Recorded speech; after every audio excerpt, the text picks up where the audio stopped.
Tvameva mata cha pita tvameva bandhuscha shakha tvameva vidya dravinam tvameva sarvam mama deva deva. Om Shanti Shanti Shanti Harihi Om Tat Sat. Om. Thou art my mother, thou my father, thou art my friend and companion, thou my knowledge, thou my wealth, thou art all in all, O Lord of Lords. Om peace, peace, peace. So we are back to our reading of the Narada's Way of Love by Swami Prabhupada, and we are on the verse number 78 to read today, page number 159.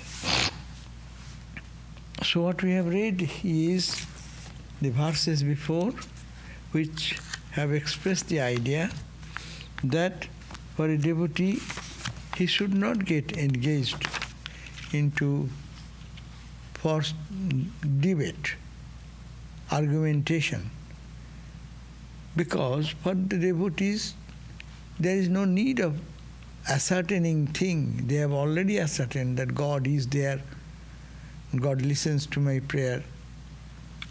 I am to see God, I only have to cry and weep to see Him.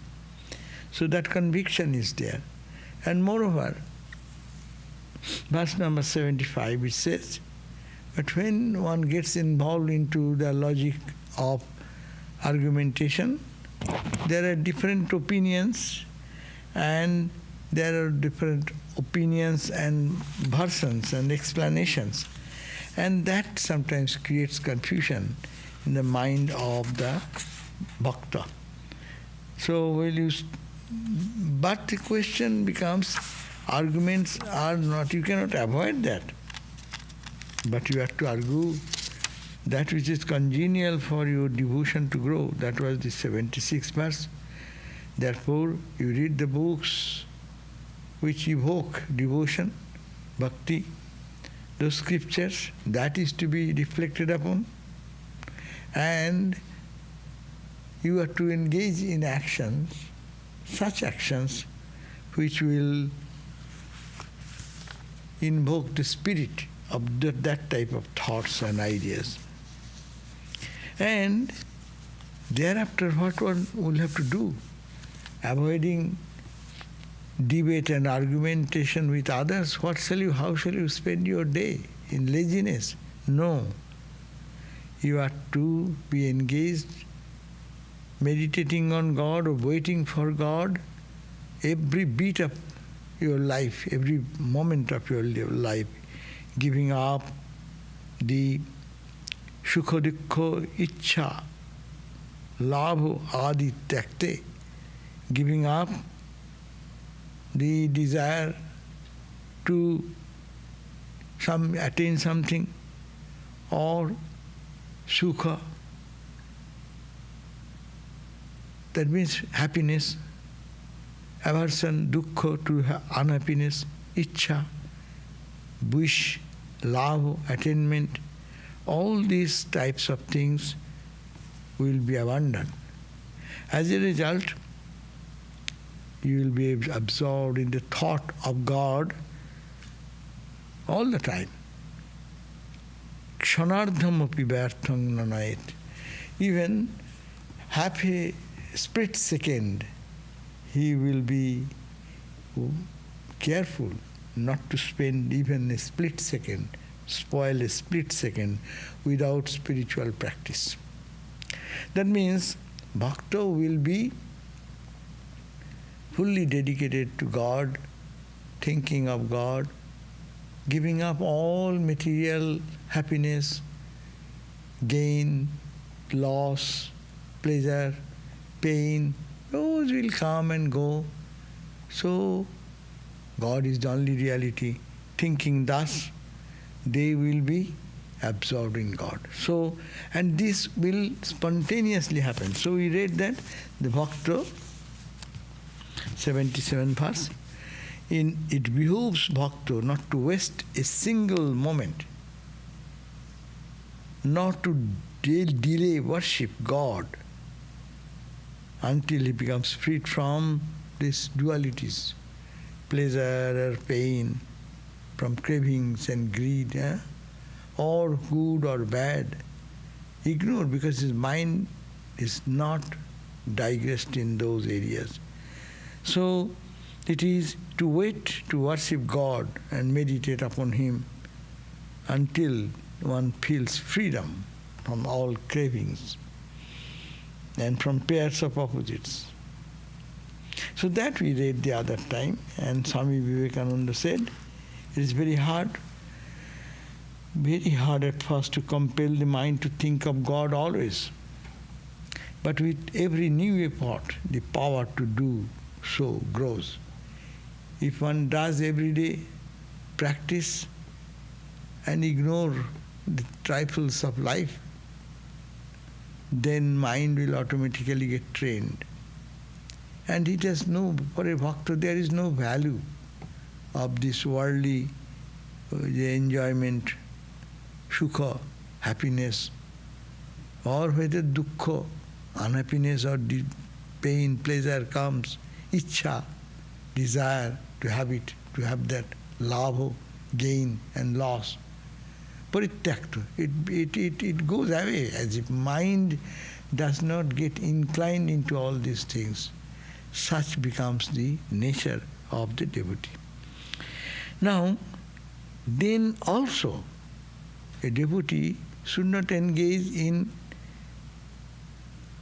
the discussion of the characters of others or people who are in negative nature, to discuss about their character.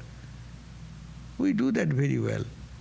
He is bad, she is bad, this, and I feel that I find great joy in that. But it does not sanction the scriptures. 6 scriptures say ahimsa, satya, or saucha, daya, astikyadi charitrani paripalanayani. So, the bhakta should cultivate what? Ahimsa. Ahimsa means non-injury, harmlessness. Then satya is truthfulness. So sometimes satya and ahimsa can contradict, right? Acha, that will be different. First let us read and then we enter into them. Ahimsa, that is the harmlessness or non-injury. Satya, truthfulness. Shaucha, shaucha means purity of character. Daya, daya means devotion. Daya means compassion. Compassion. Then astik daya, astikko. Astikko, faith and other such virtues.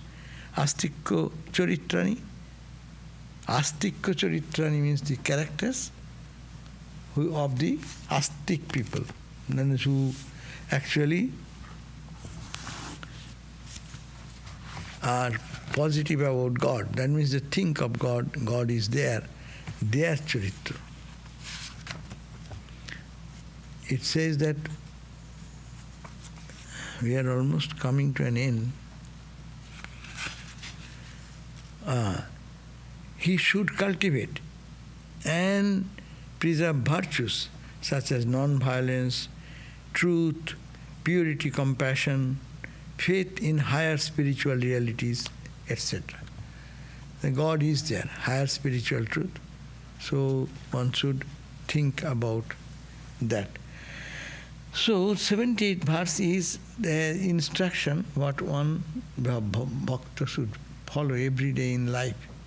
So it is no escape, whether we are a devotee following the path of devotion,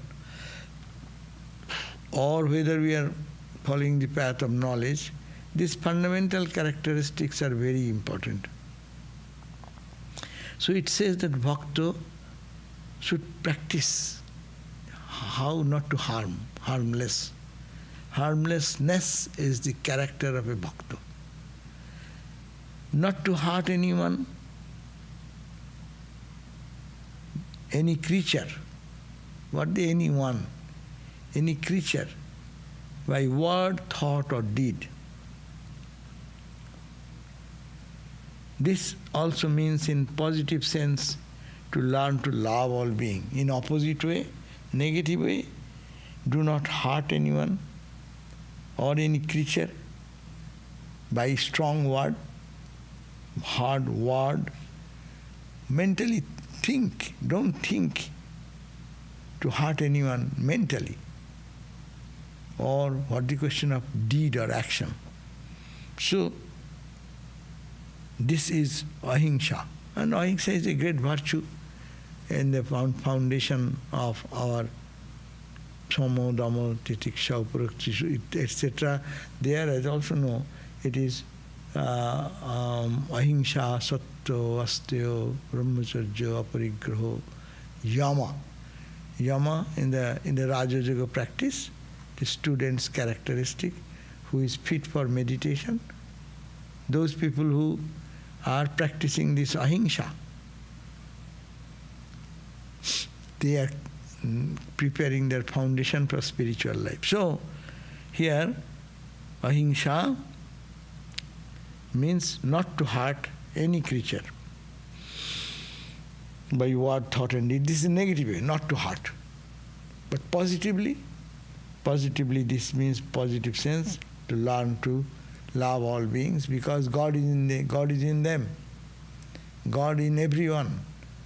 So are you criticizing God? If you say you are criticizing someone, meaning what? You are either criticizing God or the person. So you may say, I am criticizing the person. Okay? Person, which part of the person you are criticizing? Which part? Their mind, their wrong thoughts, wrong deeds. God you are not criticizing. So when you think like that, then you think that your mind is clean, your thought is clean,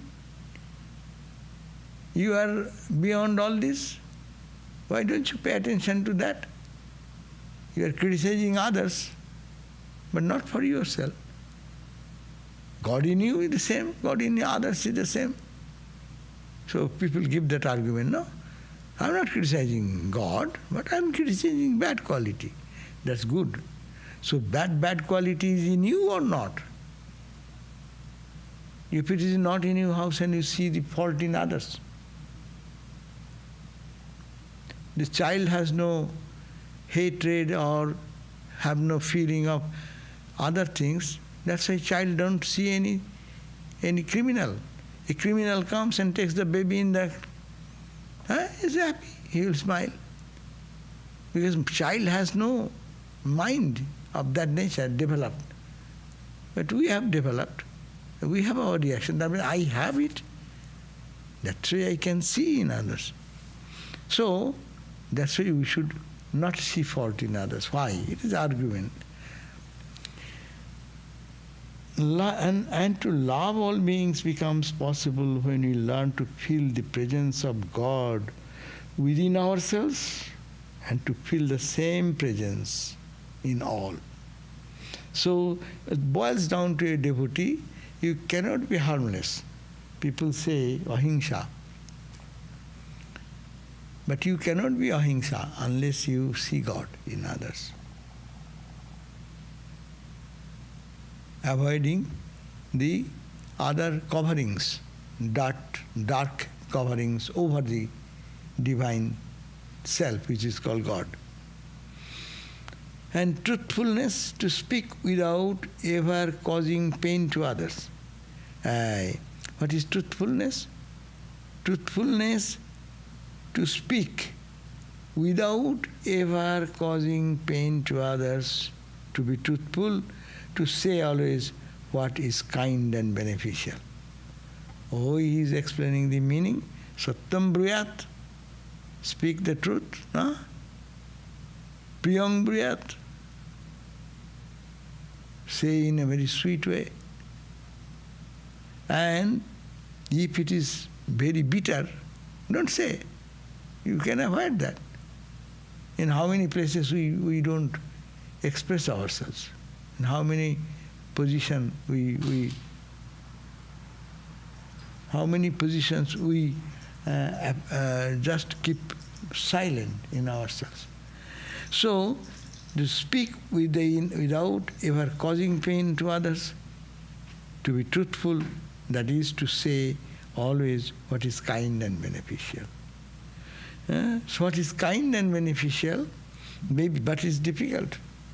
Kind and beneficial, maybe sometimes, as you were saying the question, how can you be always kind when truth is not very soothing thing. It is sometimes very painful to hear. If someone tells that, don't criticize, why are you criticizing? In you is the defect. Can you enjoy that? It is truth. How much we can enjoy? We justify ourselves. No.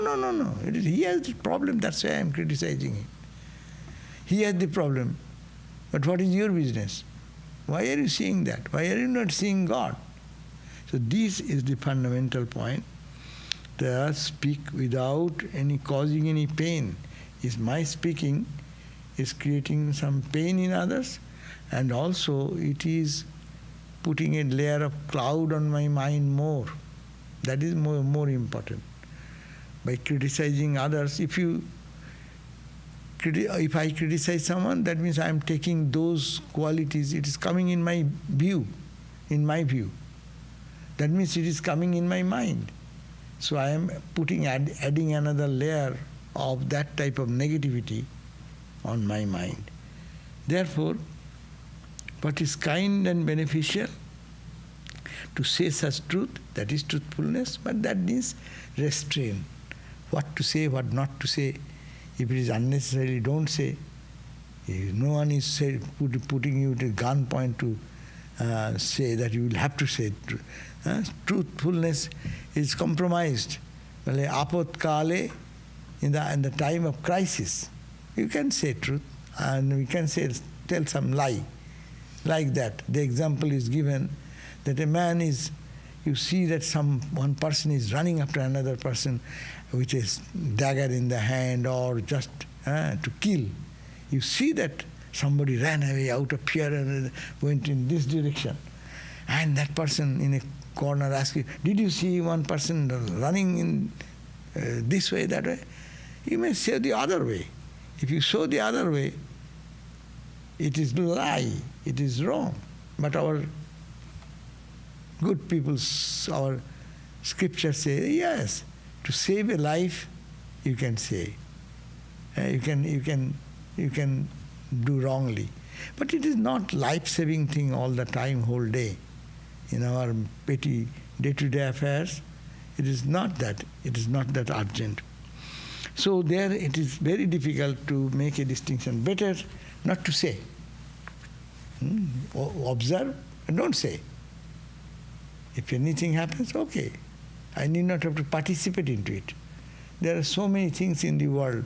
Do we participate in everything of the world? No.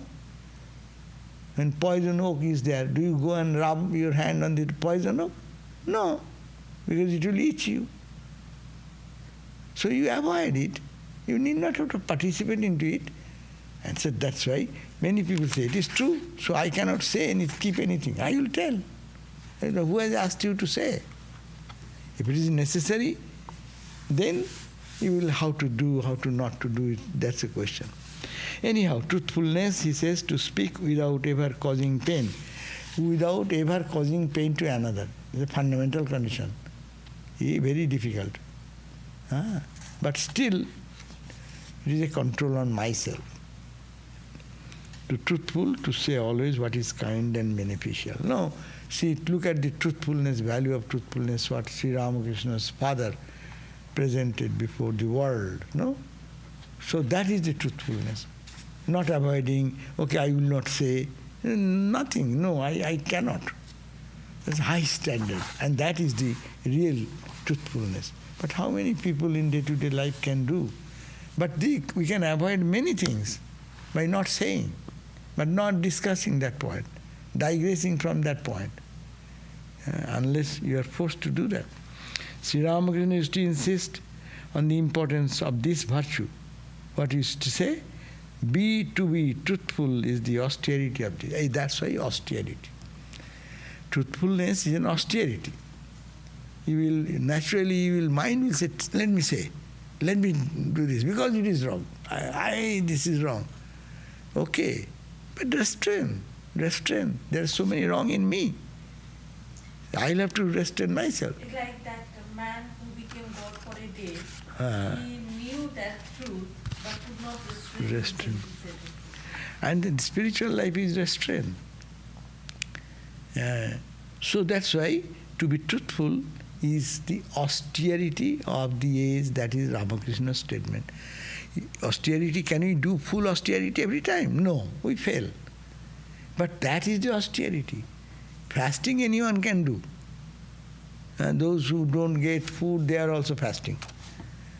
A sadhu or a devotee thinking today is Ekadashi, I am fasting. Some cannot, they drink water and fast.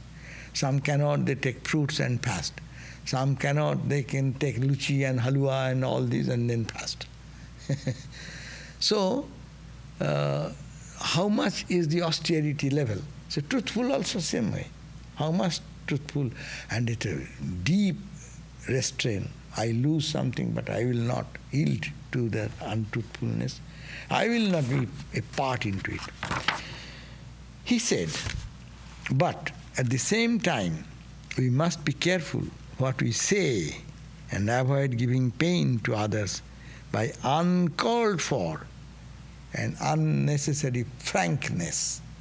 Many people say, oh, what is truth I'll have to say? I'm frank. I cannot hide anything. But do you hide all the things in your mind, all the crooked thoughts? Do you go into the marketplace? Say, I had this bad thought today in the morning. At 8 o'clock it came in my mind. Go. Say in the marketplace. Yeah. There you are very careful. No. Truthfulness. I am truthful. Why not truthful? Go. Announce in front of all. This ugly thought came in my mind, or this brutal thought came in my mind, or this jealousy came in my mind. Okay, I am opening myself. There is perfect restraint. See how partial we are. There we are perfect restraint. We say, I have restraint, I master. Because that means you have the power to do that, but you cannot do that for others. So that's the spiritual life should give, that truthfulness should be followed. But true, it is difficult. That's why it is a practice of austerity. Then purity. Purity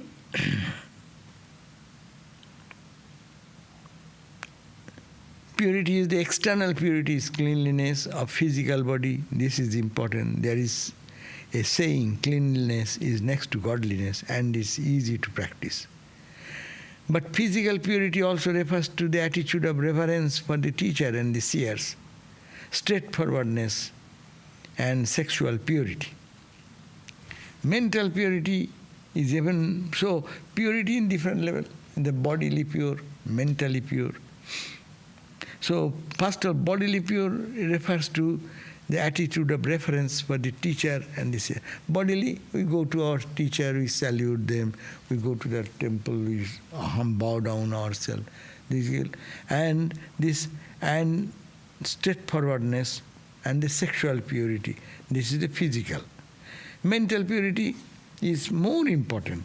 The devotees must feel that when he is thinking of God and chanting his name, he is being purified by bathing in the presence of God. Regular practice is necessary in order to maintain this mental purity. So, this mental purity, the regular spiritual practice necessary. Mental purity also refers to the practice of serenity, sympathy for others, meditation upon God, and integrity of motive. Shankara declares that mental purity is freedom from attachment and aversion to the objects of the senses, while one moves among them.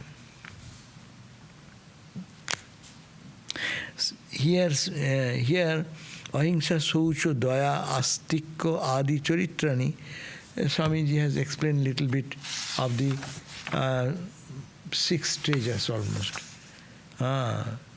Ahimsa, satya, asteya, brahmacharya, aparigraha, that type of line. So that's why he says the mental purity is necessary. It is the serenity of the mind, and it comes by meditation and integrity of the motive. And Shankara says that mental purity is freedom from attachment. Who is mentally pure? Who is free from attachment and aversion to the objects of the senses. Compassion. Compassion is what? Very simple. He says, quote, "Do unto others as you would have them do unto you." So, what is compassion? Compassion is that you behave in such a way as you want that behavior to be given to by others. It's a very what we will think if someone, suppose I am telling something, what I will feel if someone tells me the same thing. So this should be our attitude of compassion. My master, this Brahmananda, taught me, Swami Prabhavananda, this truth. How? He said, meditate, meditate, meditate. Then as you taste the bliss of God within yourself, your heart will melt in sympathy and compassion for others. All will be gone by thinking of God, the pure God. So, Raja Maharaj or Brahmananda said to Swami Prabhavananda that you do practice meditation. Meditate, meditate, meditate. Then, as due to meditation, you feel a joy, taste of joy inside, and that is the joy of God, bliss of God within yourself. Your heart then will automatically be sympathetic. You come out, as I said, say sometime, that have a good meditation in the morning, you come out, you will see the same plants, trees, people, but you will see some serenity and touch of connection with your heart. You will feel something as if to embrace everyone with love and affection. That is the spontaneous development. That day your meditation really has ripened. So your heart will melt in sympathy and compassion for others. You will feel how unnecessary it is for them to suffer, since there is a mine of bliss within each one of them. So in each one there is a mine of bliss. You will be able to feel as here we get connected with God. That is the compassion. Compassion, our compassion, superficial compassion. What I say, I am compassionate. But tomorrow the same person, if he does not talk or behave the way I want, then my compassion evaporates, goes away. So compassion should come from the touch of divine. Faith in the words of the scriptures and in the words of Guru. At the same time, one needs faith in oneself. One must say, others have seen God, I also can attain Him. So faith is like this. It should be in the scripture, what the scripture have said, it is true, I have faith in it. And what Guru has taught me, I believe that, I have deep respect for that, I have full faith. But sometimes what faith will be real faith? That others are doing, I can also do that. This type of trust and faith should come. And other such virtues. Sri Krishna describes these virtues in the Gita. What he says in the Gita, therefore I tell you, be humble, be harmless, have no pretension, be upright, forbearing, serve your teacher in true obedience, keeping the mind and the body in cleanliness, tranquil, steadfast, master your ego, standing apart from the things of the senses, free from lower self, aware of the weakness in mortal nature, in bondage. It's bondage to birth, age, suffering and dying. To nothing be slave, not desire possession of men's child or wife, or home or household. Calmly encounter the painful, the pleasant, adore me only with heart undistracted. So Gita is giving the idea, all these moral virtues, characters, where you have to restrain your mind, that is to be practiced. Strive without ceasing to know the Atman. Seek this knowledge and comprehend clearly why you should seek it. Such it is at the root of true wisdom. Ignorance merely is all that denies them. That is the knowledge, and all the rest is ignorance. So, what these verses we learn from 78, that we should have to observe. Only merely bhakti is not a matter that only we sing the glory of God, but not look after our changes in character.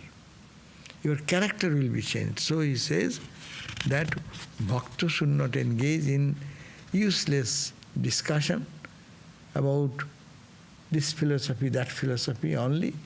Rather, he will engage in repeating the name of God, enjoying the bliss of God, and not paying attention to happiness or suffering or gain or loss. But every moment he will be engaged in thinking of God and not spend a moment uselessly. Kshanarthamapi na tyaniyam, vyartham, uselessly, fruitlessly. And therefore they will engage in positive action, harmlessness, ahimsa, asatya, truthfulness, to hang on to truthfulness, shaucha, purity of the body and mind, just to have heard. Daya, compassion, as we have said, learned, compassion for everyone. But how the compassion for everyone will come? Not saying compassion, but seeing God in them and not looking at the negative side of it. We are all mixture of good and bad. So long it is in the creation, it is said, so long it is a creation is a mixture of alloy. Pure gold cannot be used for our day-to-day use. We cannot make any ornament, neither make any shape or size. You have to put some alloy. So long you live in the world, you are in the duality. But to go back to home, we must have to see what is pure. And pure is the God. So think of God and daya astikya charitrani. And you have to discuss, meditate upon the holy characters, holy people's life. Charitrani, that should be observed, Puripaloniyani. So this is the way Swami Prabhupada said. Let me read another book, Swami Tyagishananda. He says in the explanation that in this sutra, this verse 78 shows the necessity for discrimination and reflection in the choice of spiritual practices. It also shows in what direction and for what reason the aspirant should use such discretion.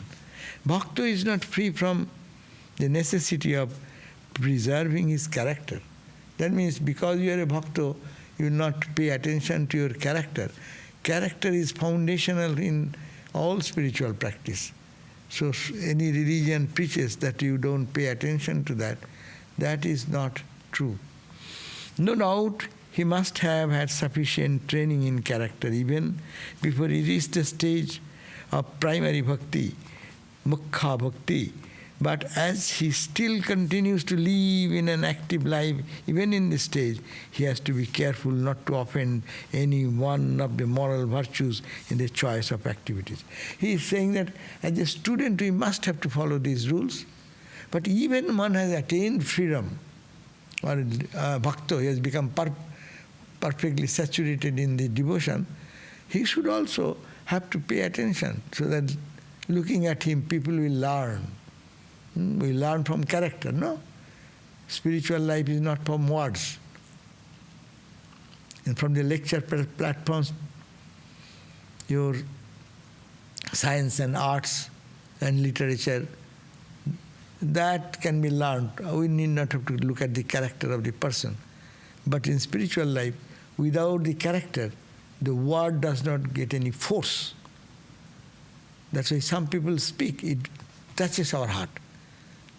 And people talks plenty, but nothing is changing in us. So here the Swami says that no doubt he must have had sufficient training in this character, even before he has reached the stage of the primary bhakti, mukha bhakti. But as he still continues to live in active life, so practice should be that, their attention should be that, their virtues in the choice of activities do not offend anyone. Moral virtues can never be transcended even in the spiritual practice or social service. The elements which go to form character are designated as yama and niyama. So in other places it has been said yama, niyama, asana, etc. They are also regarded constituting the real spiritual worth of a man, and so they are designated as Daivi Sampad. They are called the divine characters, divine nature to develop. Only a few of these practices are referred in the sutra by name, but the rest also should be mentioned. Here, only few characteristics of ahimsa, truthfulness, satya, brahmacharya, aparigraha, yama, and then saucha, santos, tapa, saddhaya, ishvara pranidhan. There are 10. But here only few have been mentioned, meaning a bhakta also should have to cultivate those characteristics. Amongst the moral virtues, ahimsa, non-violence, occupies the first place. Non-violence is practice of active abstention from using or abating or approving force in thought, word or deed by oneself or through agents, intentionally or through carelessness or wanton negligence as to cause harm to others.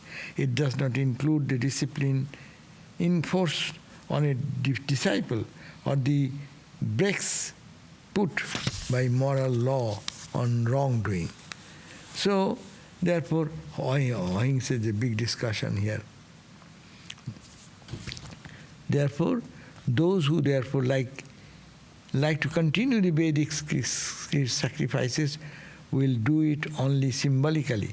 That's why ahimsa, Buddha started ahimsa movement. It is not that new, but people in the name of worshipping God, they started doing the ahimsa by killing the animals and things. So Buddha went against it, and that's why in our order we do symbolical. It is the killing of the animal nature in us. That is the sacrifice. But that was misunderstood, and then it is animal, so bring an animal and then kill him. But you will bring your animal out and kill him. That is the meaning of the destruction of the evil. But they forgot that. That's why it is said that instead they put a big chunk of squash and they cut it as if symbolic. It is a symbolic thing. So, that is the ahimsa. Satya, truthfulness. So, satya should be always followed, not to give up. It has got a, Saucho has a long explanation. Daya, compassion, that has also a long. Astikko, what is astikko, that has got a long discussion. So, these qualities should be practiced. Then another book is there, what it says, 78.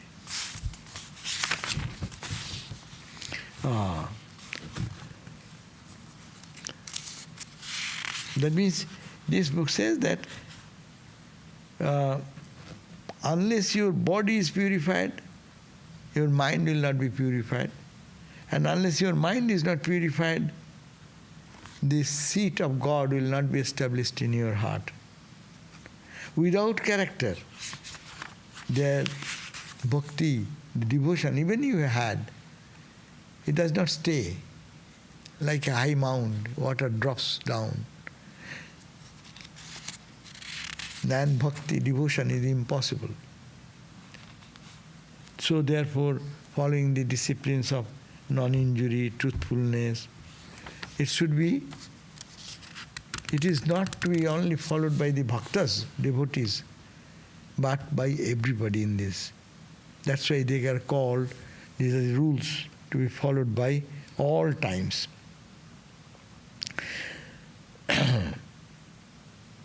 In the Bhagavad Gita, these qualities have been called as knowledge. This, if you ahimsa, satya, truthfulness, if you follow, then it is called like you are attaining knowledge. And these are all divine traits. So in the Bhagavad Gita, in the 13th chapter and the 16th chapter, these have been described elaborately. Ahimsa, non-injury, is to be practiced mentally and also in every behavior, day-to-day behavior. Not to injure our heart or create any affliction from physical or mental standpoint, that is called the ahimsa. It is not only negative attitude, but daya, compassion is associated with it. To keep friendship with all, with the compassion, thinking that God is in their heart, then your ahimsa will be established. Can external ahimsa, like vegetarianism, like that, help to improve internal ahimsa? Yeah, attitude should be. Why are you being vegetable? Maybe many reasons. Many people may do because of the health reason.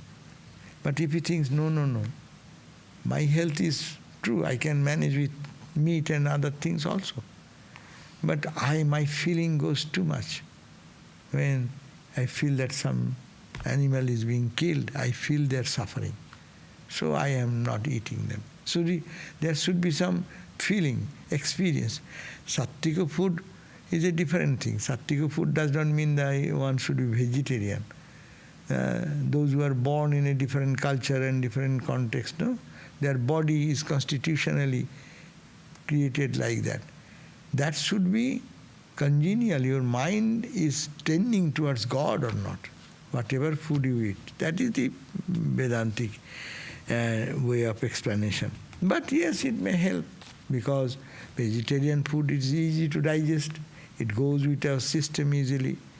It is difficult to digest meat and other things. And also sattvika mood may come. But many people are vegetarian. In India you can go and find that there are certain areas people don't take anything but vegetarian food. But among them there are gang members, there are serial killers. Does not make them because they eat the vegetarian food. But with intention, if you do, you feel for the suffering of other animals. That will make it more easy. But food had its own impact. Scientifically, if we talk, vegetarian food to digest easily, that also has its own real value. So from different angles, this vegetarian food can be looked upon.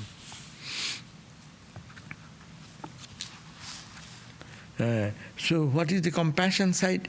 Compassion has been described in the scriptures that for the, quote, for the good of one's own, everyone is found to be engaged.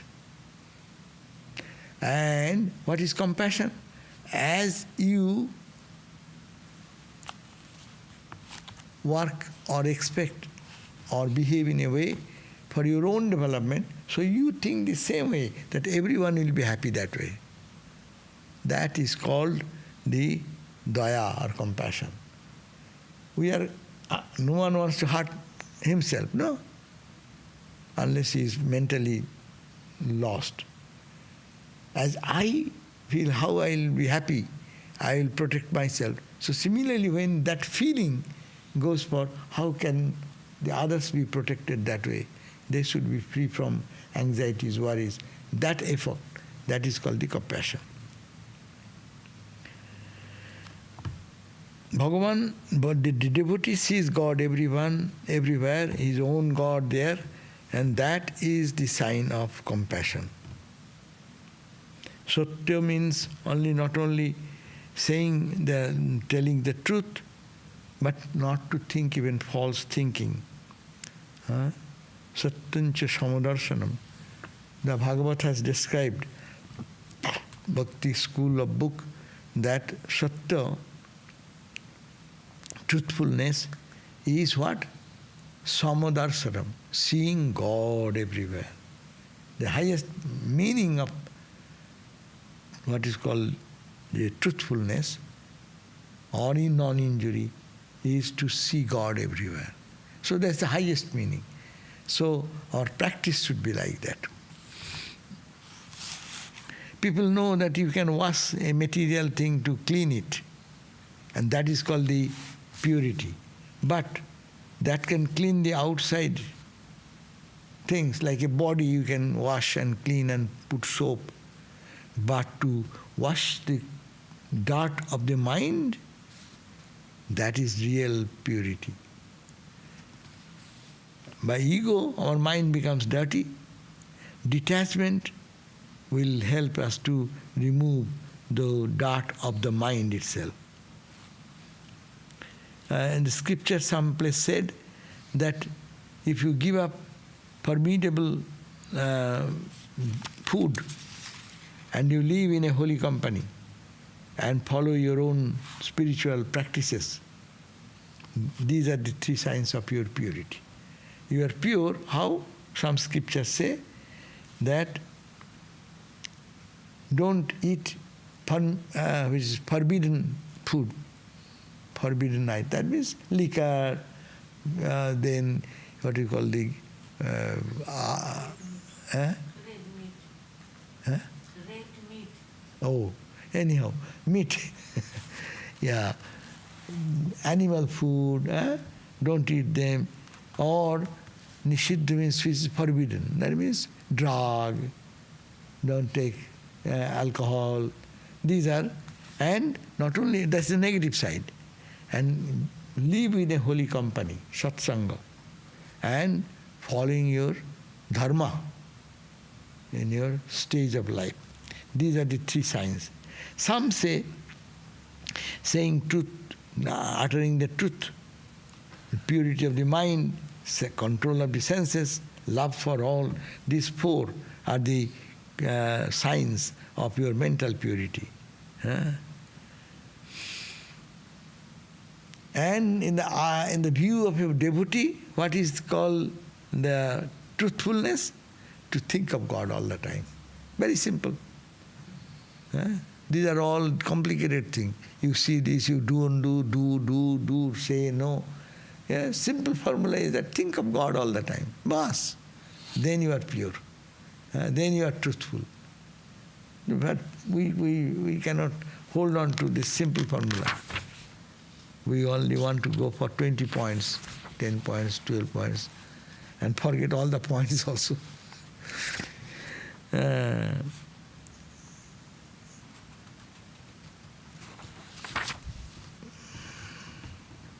Ramakrishna said that if anyone could hold on to truth for 12 years, he becomes an embodiment of truth. Anything he says, that becomes true.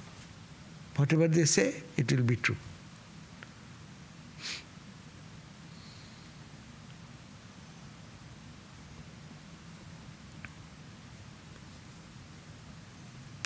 So like that, this is nothing special. He has quoted something from Ramakrishna.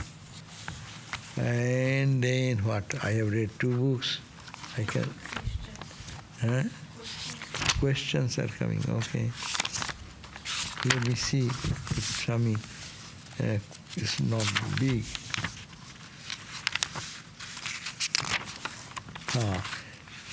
Let me read a few lines.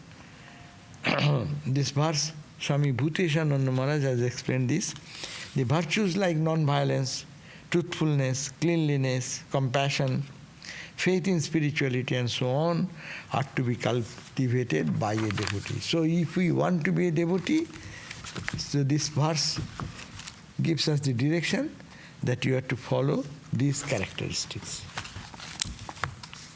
A devotee should cultivate and preserve virtues such as non-violence, truth, purity, compassion, faith in higher spiritual reality, and the like. He should cultivate these means to be attained of the love of God. This is how he should keep himself busy during every moment. How a bhakta will keep his moments, daily engagement. He forbade before that he will not engage in useless discussion, useless criticism. But how he will live then? If you say, don't do, what he will do?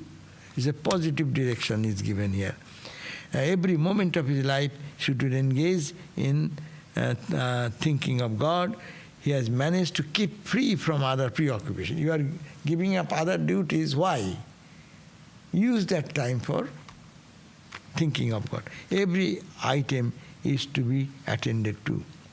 Non-violence means non-injury to others' thoughts, words and deed. Non-violence means one should not even think of doing any harm to another. One should not act in such a way as may harm anybody. One should not speak in a manner that will hurt the feeling of others. So non-violence is to be practiced in thought, word and deed. Holy Mother's example. She could not say harsh word to anybody. How much difficult situation she passed through. But she will, because I am truthful, I'll have to hurt you. But not saying the truth does not mean that you should be hurting anyone's feelings. So non-violence is to be practiced in thought, word and deed. The devotee is to remain non-violent. That is, he has to cultivate the quality of being always helpful to others, not harmful. We often harm others even when we are pursuing spiritual life, without paying much attention to such things. We are all spiritual people, but at the same time, we are unconscious that we are creating trouble for others, hurting someone's sentiment, and making someone's life miserable. For instance, some people who are supposed to be religious speak ill of others who are not to be liking. They say, oh, these people are worse. What he does not do any meditation. He does not go for this. He does not do that. She does not do that. Oh, this is all worse. Talking like that, they engage themselves. They criticizing those who do not believe in God. There are people. That should not be the attitude of a devotee. If you want to be a devotee, why I shall think that? Let me see how much we have to correct here in me. He should refrain from harming others in thought, word and deed. This is one attitude which is negative. The other aspect of it is positive aspect, is that one devotee should be helpful to others, he should have love for others, he should see that he makes others happy, but at the same time not at the cost of going astray from the path of God. You can make everyone happy, but not going away from your path of spiritual development. Keeping in your spiritual path, Try to help others as much as you can. His helping others must not be at the cost of forgetting his goal of God realization, attaining supreme love towards God. We should not be too much occupied with altruism, or with the idea of helping others, because that we not only use up our spiritual attainment, but we do not really prove helpful to others. People think that I will do good to others. Huh? How much you can do good? What is your capacity? How much money you have to give charity to the poor people? How much knowledge you have that you can give it to others? You are all limited. So be careful about that. Okay, we end here. We'll try to read a few lines from here again. But we have discussed the verse from Swami Prabhupada Swami's book, and also book of the Tagisha Nanda Swami's book. So there are so many explanations of the same verse from so many angles. So we will do next day verse number 79, and all the time how to keep the mind in God, that is suggested next verse. Om Shanti Shanti Shanti Harihi Om Tat Sat Sri Ramakrishna Arpanamastu.